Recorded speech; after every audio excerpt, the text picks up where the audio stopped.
No último vídeo, falamos sobre o problema da insensatez na história, a partir do livro da Barbara Tuchman, e na ocasião nós anotamos que, caminhando junto com a Barbara Tuchman, inclusive, que os atos de insensatez tomados pelas sociedades refletem um desespero das sociedades com relação aos seus objetivos interiores, com relação às ilusões às quais as sociedades são prisioneiras. Por exemplo, quando o Japão atacou Pearl Harbor, ele vinha de uma geração de expansão territorial pela Ásia, enfrentando adversários muito mais fracos que ele, a Coreia, a China, militarmente ou socialmente falando.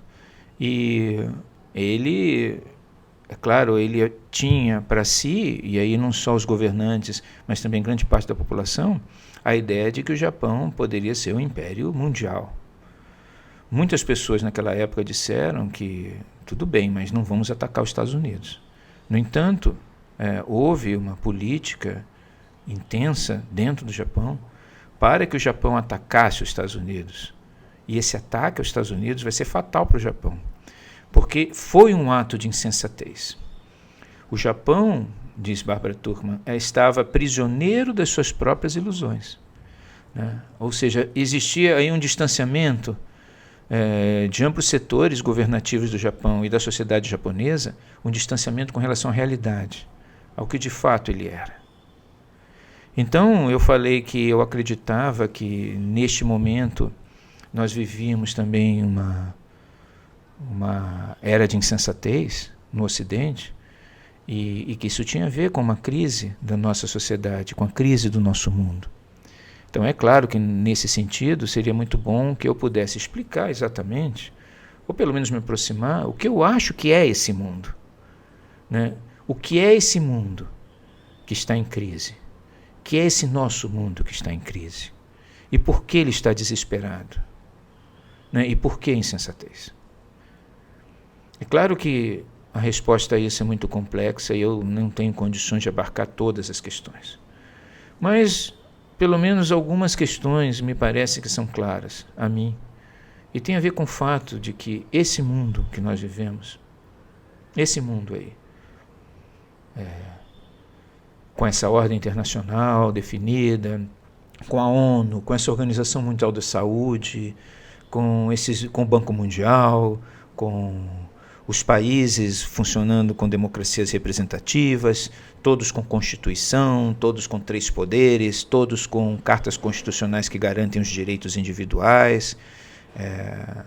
Esse mundo, com uma Organização Mundial do Comércio que regula as relações entre as nações para impedir competição desleal, com o Conselho de Segurança da ONU que tem como objetivo impedir que existam agressões não autorizadas de países a outros, etc. Esse mundo que nos últimos 30 anos teve pouquíssimas guerras, esse mundo que nos últimos 30 anos assistiu a um desenvolvimento inacreditável da medicina, o que é esse mundo? Eu diria a vocês que esse mundo é, acima de tudo, na perspectiva que eu estou trabalhando aqui, um mundo que emergiu das ruínas da Segunda Guerra Mundial. A Segunda Guerra Mundial foi o acontecimento político, ou seja, de relações entre seres humanos, mais desastroso, mais trágico, mais violento de toda a história. Nunca houve nada igual. Mas a Segunda Guerra Mundial, ela é um desdobramento de uma crise que tem início em 1914, ou seja, no início da Primeira Guerra Mundial. 1914 vai dar início a quase 40 anos de guerras, massacres, a 40 anos de insensatez, a 40 anos de perda da noção das coisas, de uma explosão de atos insensatos contínua.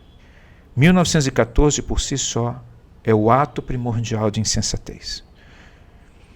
1914 rompe uma situação de doce equilíbrio que existia no período áureo da Belle Époque, ou da Bela Época, ou como Hobsbawm chamava a Era dos Impérios, ou aquele período de 1870 a 1914, onde se fez de tudo em termos de desenvolvimento civilizacional, tudo em termos de arte, tudo em termos de consumo, tudo em termos de ciência. Foi a época do telégrafo, ou seja, as pessoas ficaram mais próximas, tudo ficou próximo, as distâncias foram superadas. Foi a época da invenção do avião, dos relógios de precisão, a época de Júlio Verne e das esperanças com relação à ciência. E em 1914 tudo isso desmorona com a Primeira Guerra Mundial e dá início a um ciclo de destruições intermináveis, que parecem ser infinitos, que terminam em 1945 com 2 bombas atômicas explodindo em Hiroshima e Nagasaki.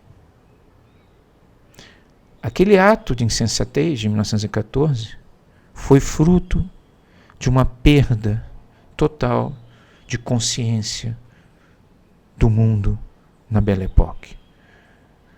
Um distanciamento da realidade.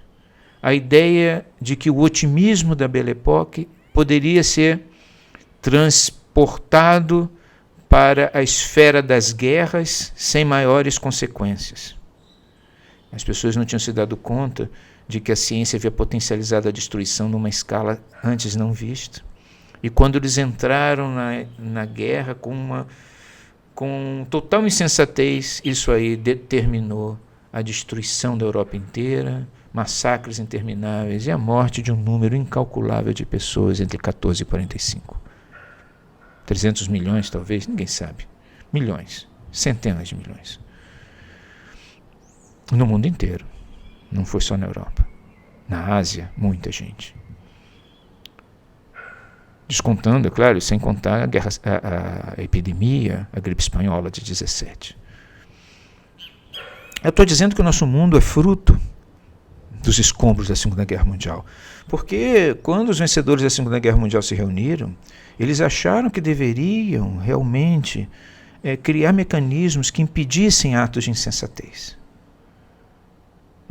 Por isso a ONU, por isso a Organização Mundial do Comércio, por isso o Banco Mundial, por isso a Declaração Universal dos Direitos do Homem, por isso a Carta das Nações Unidas, N instituições, a insistência na democracia, N instituições que hoje dominam e fazem a nossa forma de ser. É claro que a Segunda Guerra não terminou imediatamente, porque a União Soviética, que é fruto da Primeira Guerra Mundial, da Revolução de 17, da dita Revolução de 17, continua existindo. E enquanto a União Soviética existiu, o espírito da guerra continuou a existir. A União Soviética é responsável por grande parte das guerras que aconteceram entre 1945 e 1990. A União Soviética financiou guerras civis, revoluções em meio mundo, na Ásia, na África e na América Latina. Mas, em 1990, 91, a União Soviética se desfez pela falência do seu modelo. Quer dizer, e acabando a União Soviética, dissolveu-se realmente o último grande problema gerado pela Primeira Guerra Mundial, que era um Estado absolutamente insensato nas suas políticas. É claro que outras coisas também sobreviveram ali. A divisão entre China e Taiwan, a divisão entre Coreia do Norte e Coreia do Sul. Mas, desde os anos 80, os Estados Unidos, as nações ocidentais se aproximaram da China e a China acabou, de uma forma ou de outra, interagindo, como a gente sabe muito bem, de uma maneira obscura, com as sociedades ocidentais. Mas que sociedade é essa? Até os anos 60 e até os anos 90, no limite extremo nessa marca, ainda havia a ideia muito clara de que aquela ordem social construída pela Segunda Guerra Mundial, após a Segunda Guerra Mundial, ela estava cimentada num grande esforço em prol da sensatez. Quer dizer, a ordem construída após a Segunda Guerra Mundial, ela, para sua construção, ela necessitou milhões de mortos, centenas de milhões de mortos. Essa perspectiva, essa compreensão fazia com que a paz que foi conquistada em 45, e até certo ponto a paz que é conquistada em 90, embora 90 nós já estivéssemos bastante longe da Segunda Guerra Mundial, mas de qualquer forma o fim da União Soviética era vista de alguma maneira como o fim de uma última dor que existia na Europa, que era a principal delas, a partilha da Alemanha, né? O fim da Alemanha Oriental, o fim da ocupação soviética, da ocupação russa no leste da Europa, né? Então, até aquele momento, a ideia da guerra, a ideia de que a paz havia sido construída à custa de muitos mortos, ou seja, que a partir de 1914, no meio daquela insensatez absurda, começaram a ser construídos os consensos, que depois de 45 puderam estabelecer uma ordem sensata. Até aquele momento era clara a relação entre uma coisa e outra. Quer dizer, nós construímos uma sociedade de paz, porque muita gente batalhou por ela, muita gente morreu por ela. A nossa prosperidade é uma prosperidade que teve um custo. Ela não é gratuita. Tudo que aqui estamos, tudo que aqui temos, foi fruto de um permanente embate com a vida.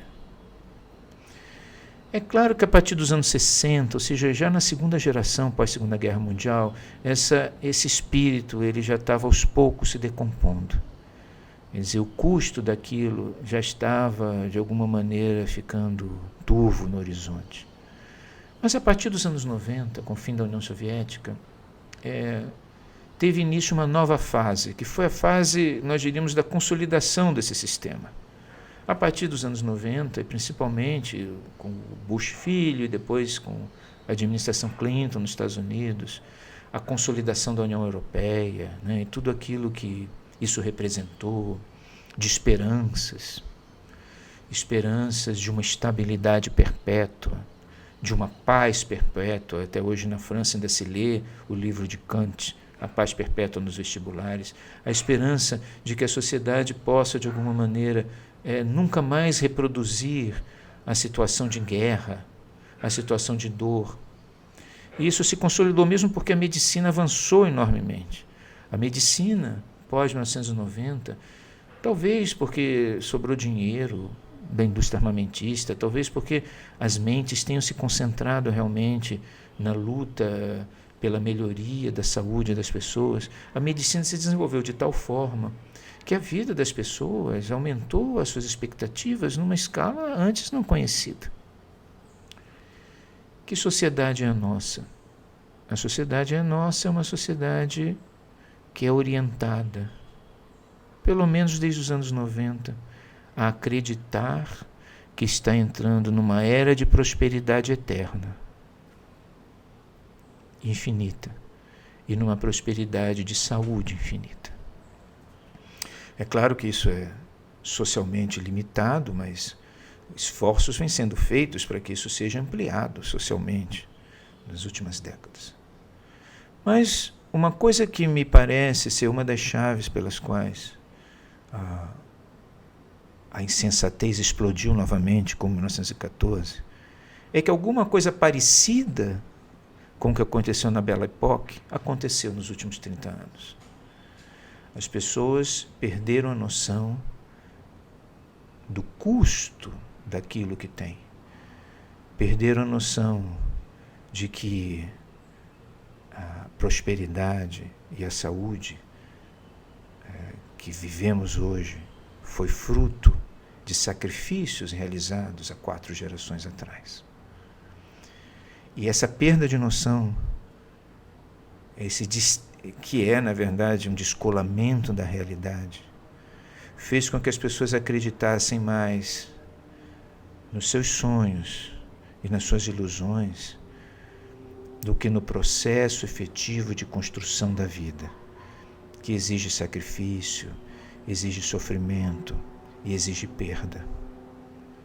As pessoas passaram a acreditar que pode existir um mundo sem perdas, um mundo sem mortes, um mundo de benefícios e prosperidade material infinitos. É claro que isso é uma tremenda ilusão, porque o mundo não é assim. E aquelas pessoas que mantiveram o espírito religioso da tradição, tanto a judaica quanto a cristã, em suas diferentes vertentes, sempre souberam que a morte faz parte da existência e que não há vida sem um esforço contínuo pela própria vida. Né? Que é impossível você obter uma vida infinita, porque a vida não é infinita. E nem prosperidade infinita, porque não há meios para se obter essa prosperidade infinita. Então, se vocês me perguntassem assim, o que é essa sociedade e por que essa sociedade está perdendo a sua sensatez e por que ela está afundando na insensatez, eu diria, inicialmente, que é porque ela perdeu a noção da realidade e é prisioneira de suas próprias ilusões. Esse é um tema importante sobre o qual nós continuaremos a refletir nos próximos vídeos. Aqueles que nos acompanham, por favor, inscrevam-se no nosso canal e prestigiem sempre o Instituto Realitas. Muito obrigado e até a próxima.